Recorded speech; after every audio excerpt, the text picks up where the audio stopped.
ഇടുക്കി വണ്ടിപ്പെരിയാർ ഗ്രാമ്പിയിൽ വീണ്ടും കടുവയെ കണ്ടെന്ന് നാട്ടുകാർ. കഴിഞ്ഞ ദിവസം കണ്ട സ്ഥലത്തിന് സമീപത്താണ് കടുവയെ കണ്ടത്. വനംവകുപ്പ് സ്ഥലത്ത് തെരച്ചിൽ നടത്തുന്നു. കടുവയുടെ സാന്നിധ്യം സ്ഥിരീകരിച്ചതോടെ പ്രദേശത്ത് കൂട് സ്ഥാപിച്ചിരുന്നു. സിജോ വർഗീസ് വിവരങ്ങൾ നൽകാനായി ചേരുന്നുണ്ട്. സിജോ, കഴിഞ്ഞ ദിവസവും ഇവിടെ കടുവയെ കണ്ടിട്ടുണ്ടായിരുന്നു. വനംവകുപ്പിന്റെ തെരച്ചിൽ എന്തെങ്കിലും സൂചന കിട്ടിയോ?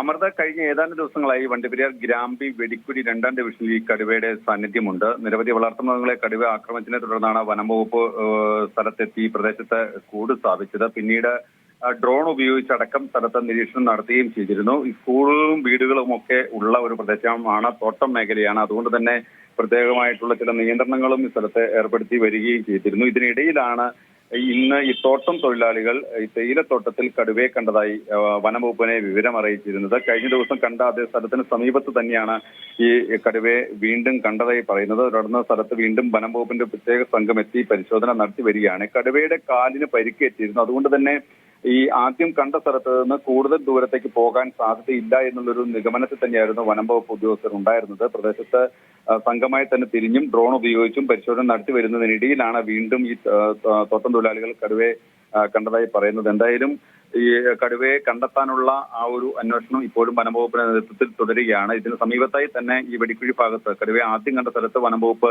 കൂട് സ്ഥാപിക്കുകയും ചെയ്തിരുന്നു. പക്ഷേ കൂട്ടിൽ കടുവയെ കൂട്ടിലാക്കാൻ കഴിഞ്ഞിട്ടില്ല. എന്തായാലും വനംവകുപ്പിന്റെ തെരച്ചിൽ ഇപ്പോഴും തുടരുകയാണ്. അമൃത. ശരി സിജോ.